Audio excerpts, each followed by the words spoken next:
Moabot sa 156 ka mga driver sa modernized PUJ ug traditional PUJ ang nadakpan atol sa gipahigayong operasyon sa Cebu City Transportation Office kon CCTO tungod sa naghinubrang pasahero. Ani ang report. Sa usa ka operasyon nga gihimo sa Cebu City Transportation Office, nakasikop sila og 156 ka mga drivers sa pampublikong sakyanan kini tungod sa nanghinubra nga pagpasakay sa mga pasahero nga nakalapas sa lagda sa trapiko.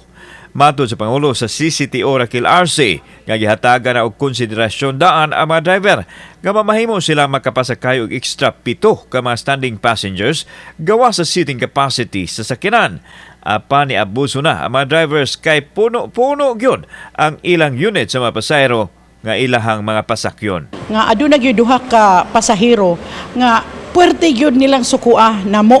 Kay nga gatrabaho mi sa among trabaho. Kay ang ilaha is luoy kuno kaayo ang driver, hindi nato mabaylo ang security and safety sa atong mga pasahero. Gihimugatan sa CCTO official nga napaghihapon sa pandemic o gawas pa na ay balaod nga ginahanglan nilang ipatuman.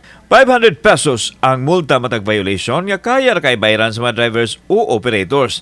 Apan mibahan si RC nga kung dili masitol ang multa, sulod sa tulo ka adlaw pasakaan na nila og kaso ang mga traffic violators. Magsigi pa kini hangtod makita nato nga ang ato ang mga drivers nakatuna or na disiplina na.